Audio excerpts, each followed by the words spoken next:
Halo, selamat datang di kelas C# Fundamental. Nama saya Erik Kurniawan dari Cloudemia. Pada kesempatan kali ini kita akan membahas chapter yang ketujuh dari kelas C# Fundamental, yaitu tentang penggunaan object collection pada C#.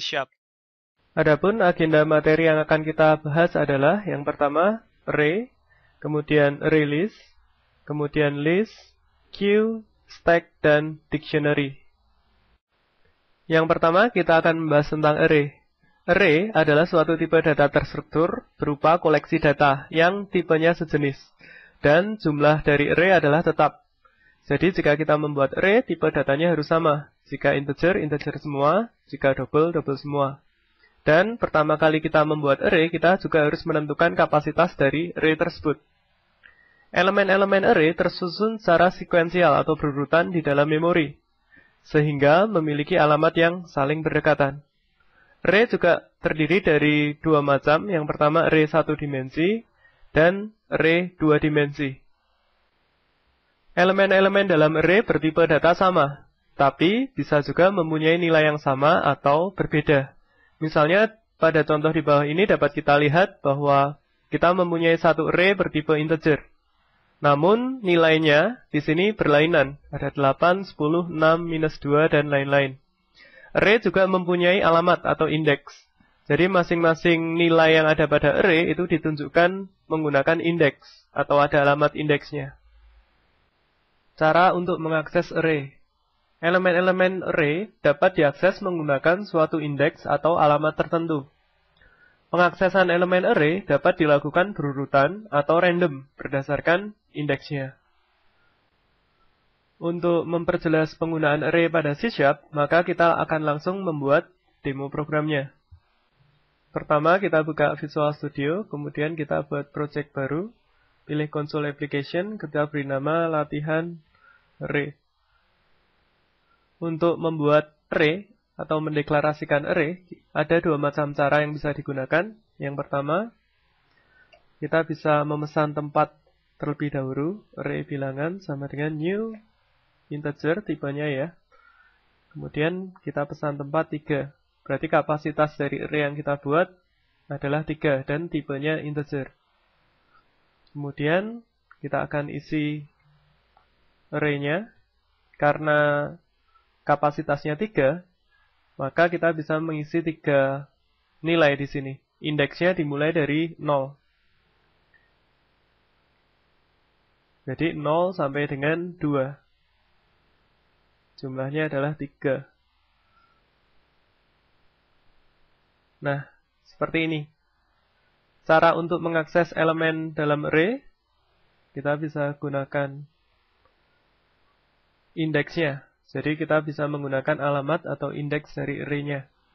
Misalnya kita mau menampilkan 23, maka kita bisa tuliskan array bilangan yang kedua, atau yang ke-1 ya. Yang ke-1 berarti 23, to string. Bila kita tampilkan, nah, seperti itu. Untuk mengambil semua nilai dalam sebuah array, kita bisa juga menggunakan for. Kita loop i sama dengan 0, i lebih kecil dari array bilangan yang ke length. Jadi array mempunyai satu properti yang namanya length. Length menghasilkan panjang dari array-nya. Karena di sini kapasitas array-nya 3, maka array build.length menghasilkan 3.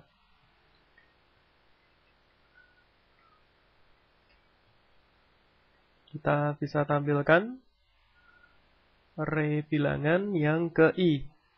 Jadi kita akan tampilkan semua nilai dari array-nya. Nah, seperti ini. Cara lain, selain menggunakan for, kita juga dapat menggunakan for each. Nah, for each adalah satu cara yang lebih mudah daripada for untuk bekerja dengan objek-objek collection. Jika kita bekerja dengan objek-objek collection menggunakan for each, jauh lebih mudah daripada menggunakan for. Kita tentukan tipe datanya, integer, in, objek collection-nya, array.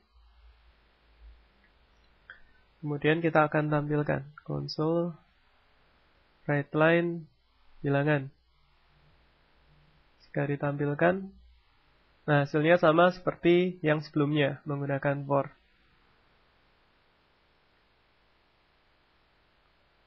Kemudian ada cara lain untuk mendeklarasikan array, yaitu secara langsung.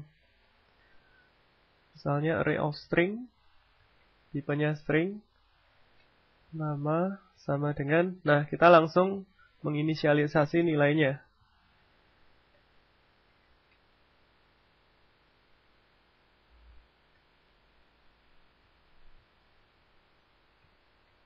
Nah, untuk menampilkan array-nya, kita sama seperti tadi, kita dapat menggunakan for.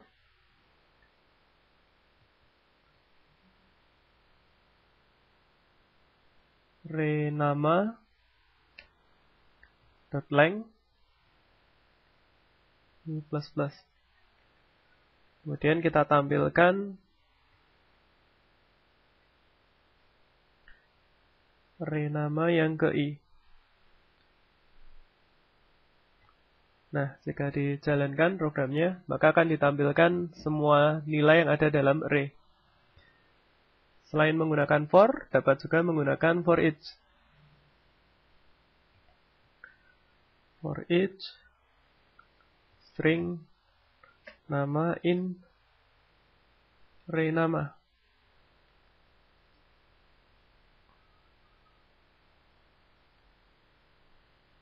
Nah, bila kita jalankan, hasilnya sama dengan yang tadi. Hanya ini menggunakan statement for each.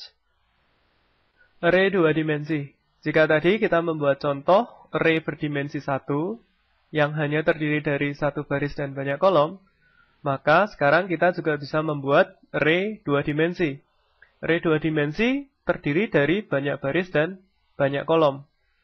Dan tipenya juga harus sama. Seringkali array 2 dimensi dianalogikan sebagai sebuah matriks. Jadi jika kita ingin melakukan perhitungan menggunakan matriks, kita bisa menggunakan array 2 dimensi. Nah, ini adalah gambar dari array 2 dimensi. Seperti sudah saya jelaskan sebelumnya, array 2 dimensi terdiri dari baris dan kolom. Pada contoh berikut, array-nya terdiri dari 3 baris dan 4 kolom. 3 dikali 4. Jadi yang pertama baris, yang kedua adalah kolom. Gambarnya, representasinya mirip dengan matriks. Di sini yang vertikal adalah baris, yang horizontal adalah kolomnya. Untuk lebih memperjelas penggunaan array 2 dimensi, maka kita akan langsung membuat programnya. Kita buka Visual Studio, kemudian kita buat project baru. Pilih Console Application, kita beri nama latihan array 2D. Kita OK. Kemudian di sini kita akan membuat array 2 dimensi. Kita deklarasikan. Nah, cara pendeklarasikan array 2 dimensi adalah sebagai berikut. Kurung buka, kita beri koma. Nah, ini berarti array 2 dimensi. Kita beri nama variabelnya matrix 1 sama dengan new integer. Nah, di sini kita tentukan baris dan kolomnya. Misalnya 3 baris dan 2 kolom. Nah, untuk mengisi nilai array-nya, pertama kita masukkan indeks atau alamat 0,0. Berarti baris yang ke-0, kolom yang ke-0. Yang kedua 0,1. Berarti baris yang ke-0, kolom yang ke-1. Kemudian baris yang pertama, kolom ke-0.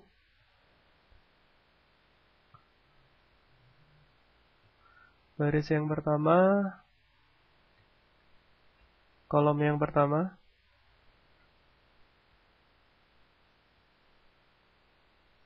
Baris yang kedua, kolom yang ke-0.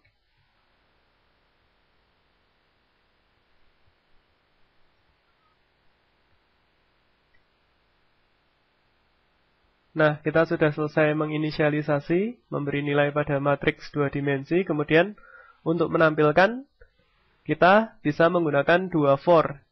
For yang paling luar untuk baris.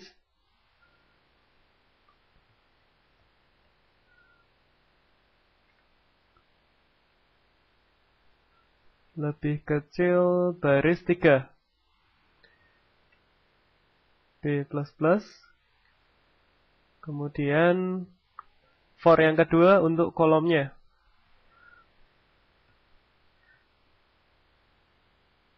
Dua kolomnya.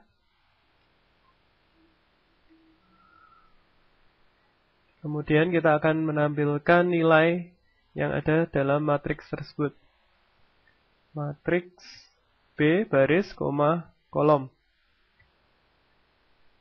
String. Nah, di sini console write, bukan write line ya. Jadi kita cetak ke samping. Kemudian di for paling luar kita beri console write line untuk enter.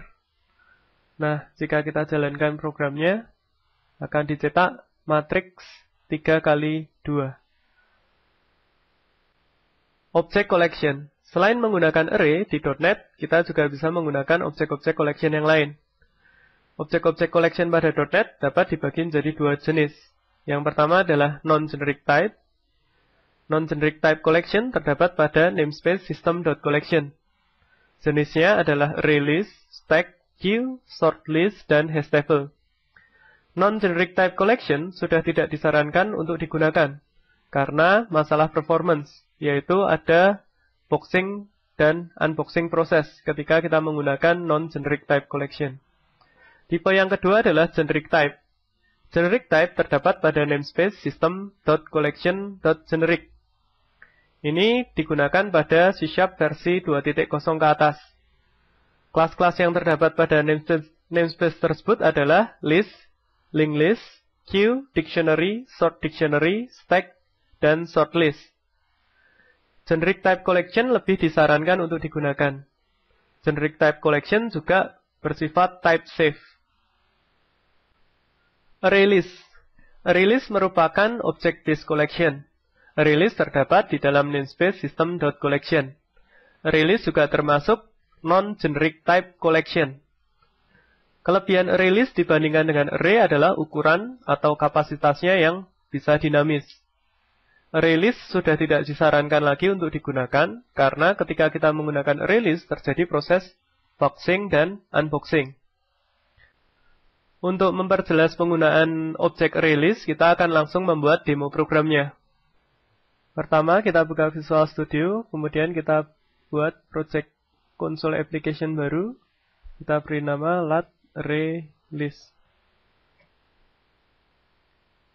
Untuk menggunakan array list, kita harus menambahkan using system.collection. Nah, baru kita bisa menggunakan objek array list. Array list, kita buat satu objek baru. Sama dengan new array list. Kita lihat di sini, ketika kita menggunakan array list, kita tidak menyebutkan tipe datanya. Nah, untuk memberi nilai ke dalam array list, kita dapat menggunakan metode add. Di sini bisa kita masukkan bilangan yang mau diinputkan.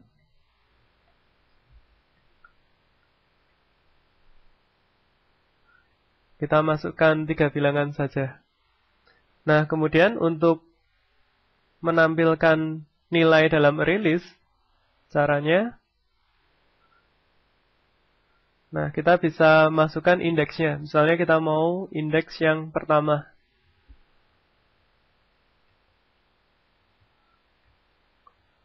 Maka akan dicetak 23, karena ini indeks yang pertama ya. Indeksnya dimulai dari 0, sama dengan array. Untuk menampilkan semua nilai yang ada pada array list, kita juga bisa menggunakan for each.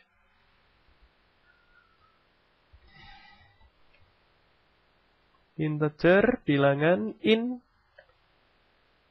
array, bilangan. Kemudian di sini kita cetak console write line, bilangan, to string.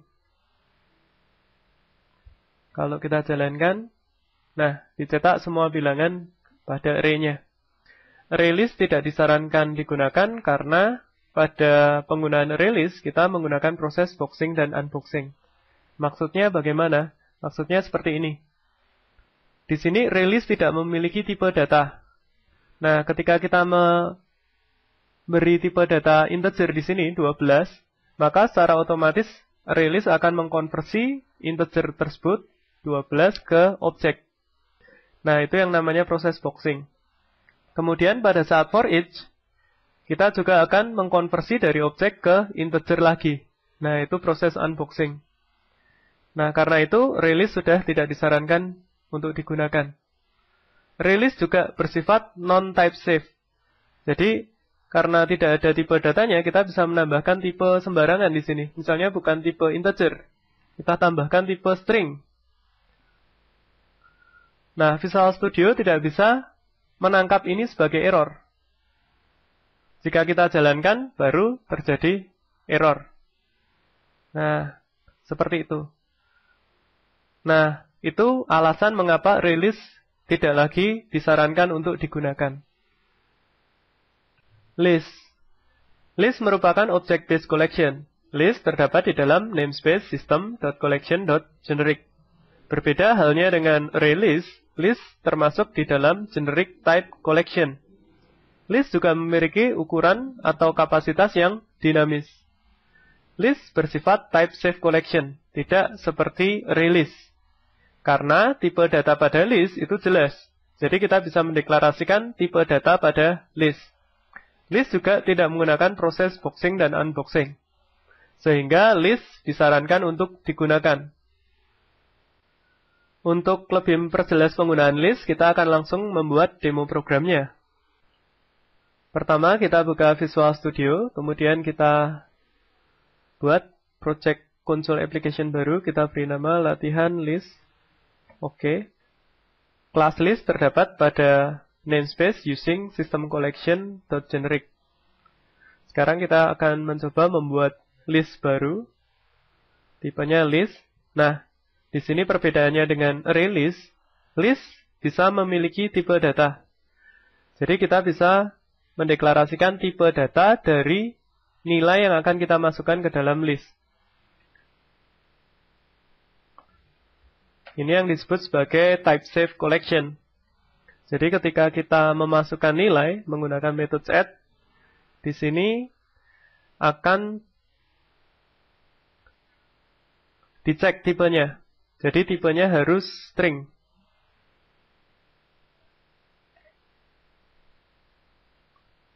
Ini yang namanya type safe collection.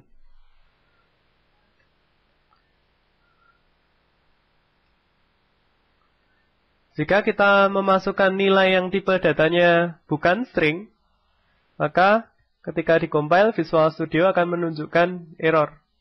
Nah, di sini. Karena tipenya di sini integer, jadi nggak bisa masuk. Harus tipe datanya string. Nah, seperti ini. Ini keunggulan list dibandingkan dengan release. Untuk mengakses list, kita juga menggunakan index. Misalnya kita akan mengakses list yang kedua. Berarti akan ditampilkan di situ Ruli. Ya, benar. Untuk menampilkan seluruh nilai yang ada pada list, kita juga dapat menggunakan for each. Tipe datanya dulu, nama, in, list, nama. Kemudian baru kita tampilkan.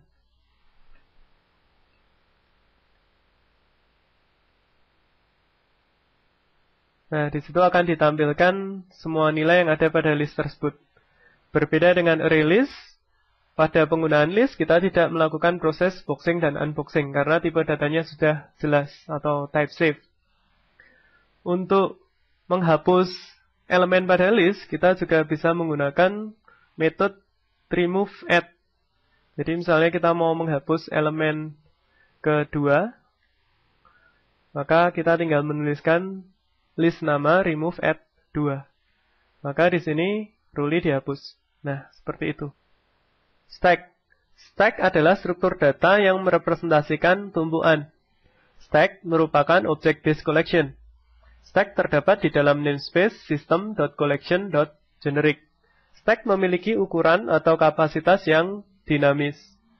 Seperti juga list, stack juga bersifat type safe collection. Stack mempunyai aturan LIFO, yaitu last in first out. Jadi data yang terakhir masuk akan dikeluarkan pertama kali. Stack terdiri dari dua metode utama, yaitu push untuk memasukkan data dan pop untuk mengambil datanya dari stack. Contoh dari penggunaan stack adalah sebagai berikut. Misalnya kita push satu nilai, kemudian kita push 2, maka 2 akan menumpuk di atasnya 1, nilai 1. Kemudian push 3, maka 3 akan menumpuk di atasnya 2. Jadi metode push digunakan untuk memasukkan data ke dalam tumpukan. Kemudian untuk mengambil datanya kita bisa menggunakan metode pop. Misalnya di sini pop, maka elemen teratas akan diambil. Jadi 3 akan diambil. Kemudian pop lagi, elemen 2 akan diambil. Dan terakhir kita push lagi, kita masukkan elemen 4 ke dalam tumpukan. Untuk memperjelas penggunaan stack, kita akan membuat demo programnya sebagai berikut. Kita buka Visual Studio, kemudian kita tambahkan project baru dengan nama latihan stack.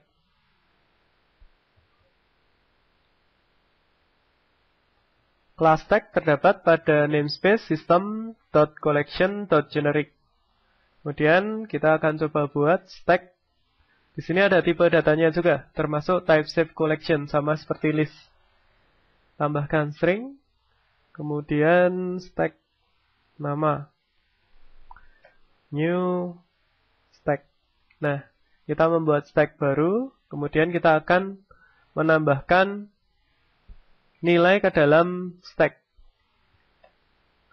Nah, kita harus menggunakan metode push. Nah, ini kita tambah data baru, kita masukkan ke dalam tumpukan stack nama push. Jadi untuk memasukkan nilai menggunakan metode push.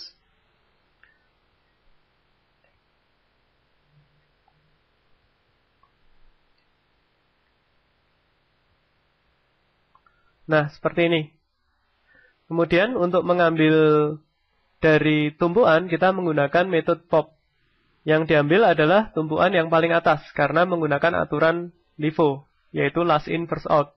Yang masuk terakhir, keluar duluan. Nah, misalnya kita akan tampung di satu variabel namanya ambil. Kemudian kita akan mengambil data dari tumpukan, menggunakan metode pop. Jika kita tampilkan, ambil. Nah, maka yang diambil adalah elemen terakhir yang kita masukkan, yaitu Ruli di sini. Kita juga bisa menampilkan semua elemen yang ada di dalam stack menggunakan for each.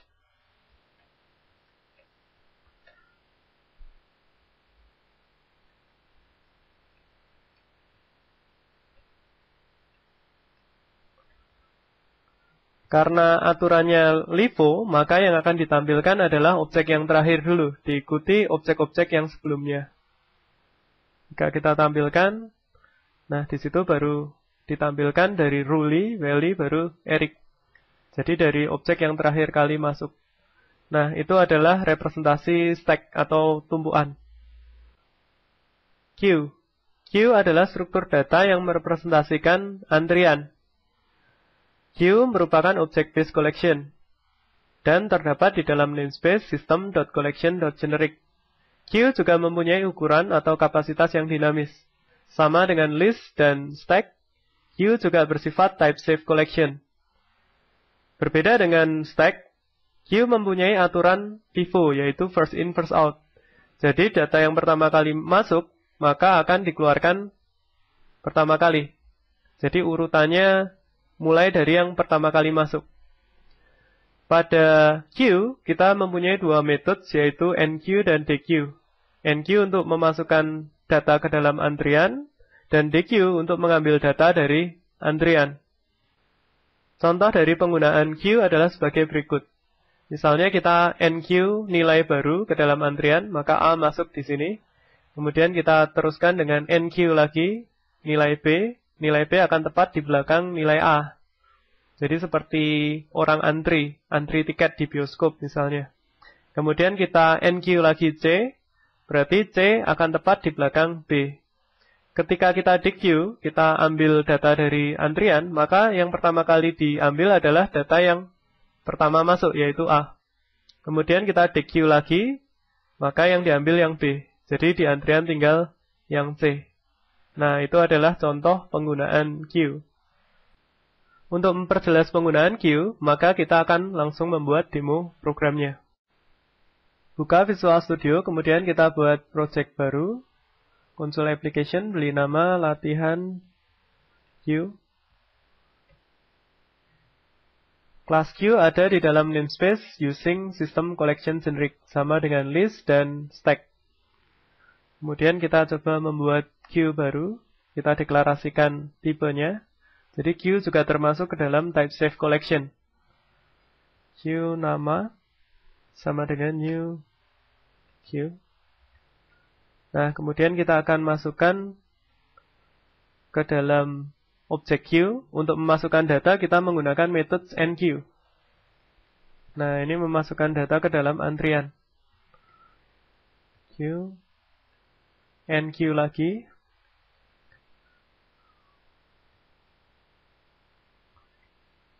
Queue, enqueue. Masukkan 3 data ke dalam antrian. Untuk mengambil data dari antrian, kita bisa menggunakan metode dequeue. Dequeue. Nah, jika kita lihat di sini, ketika kita mengambil data dari antrian, maka data yang akan diambil adalah data yang pertama, data yang antri pertama. Karena queue menggunakan FIFO atau first in, first out. Jadi data yang pertama masuk, itu yang pertama kali dikeluarkan nanti. Seperti sistem antri tiket. Kemudian untuk menampilkan semua nilai yang ada di dalam queue, kita juga bisa menggunakan for each tipe datanya. Queue.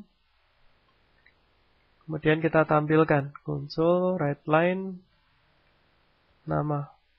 Yang ditampilkan juga dari objek yang pertama, karena sifatnya yang first in, first out tadi. Nah, jika dilihat, maka ditampilkan dari Eric, Welly, dan Truly. Nah, itu adalah demo program penggunaan queue. Objek collection yang terakhir akan kita bahas adalah dictionary.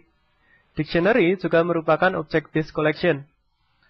Dictionary adalah objek collection yang cukup unik karena memiliki key dan value atau punya kunci dan nilai.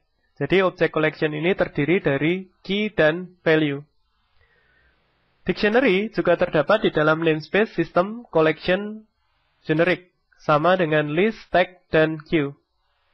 Dictionary juga bersifat type safe, jadi tipe datanya bisa dideklarasikan terlebih dahulu.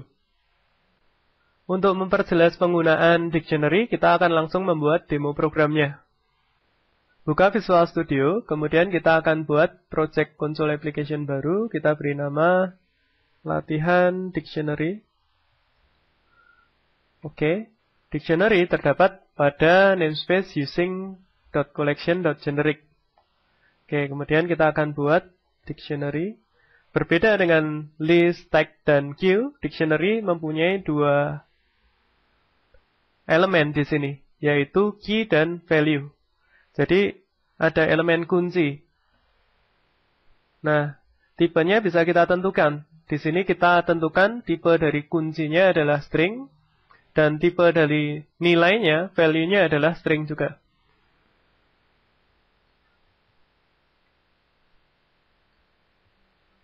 Sama dengan new dictionary, sama string dan string. Jadi, kuncinya tipenya string, value-nya tipenya juga string. Nah, dictionary ini cukup unik. Jadi kita bisa membuat semacam list atau array yang indeksnya tidak berupa integer atau tidak berupa angka. Indeksnya bisa juga berupa string. Misalnya seperti ini.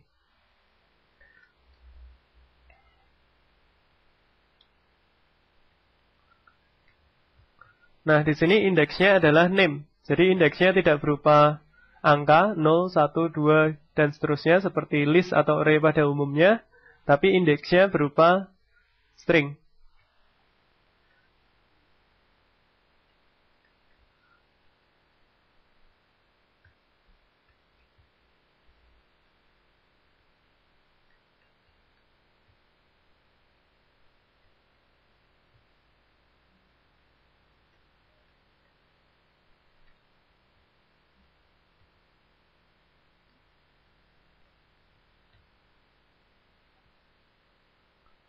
Nah, untuk mengakses elemen yang ada di dalam dictionary, kita bisa menampilkannya sebagai berikut. Nah, kita panggil dictionary view. Nah, kita cukup menyebutkan indeksnya.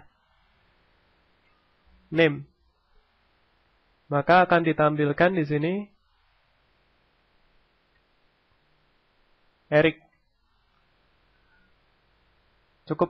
Cukup unik ya, karena kita bisa menggunakan indeks yang tidak berupa angka. Kemudian untuk menampilkan semua nilai, semua kunci dan nilai yang ada di dalam dictionary, kita bisa menggunakan objek key value pair. Di sini tipe string, termasuk objek type save collection. In dictionary. Nah, kemudian kita akan tampilkan kunci dan nilainya. Key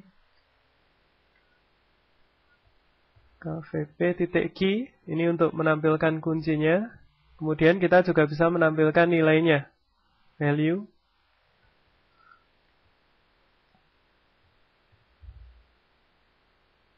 Nah, seperti ini. Jika dijalankan, nah, di sini akan ditampilkan key-nya name, value-nya Eric, key-nya job, value-nya lecture, key-nya city, value-nya Jogja. Jadi dengan menggunakan dictionary kita bisa membuat list yang indeksnya bukan angka, tapi bisa juga indeksnya tipe data yang lain. Misalnya di sini adalah string.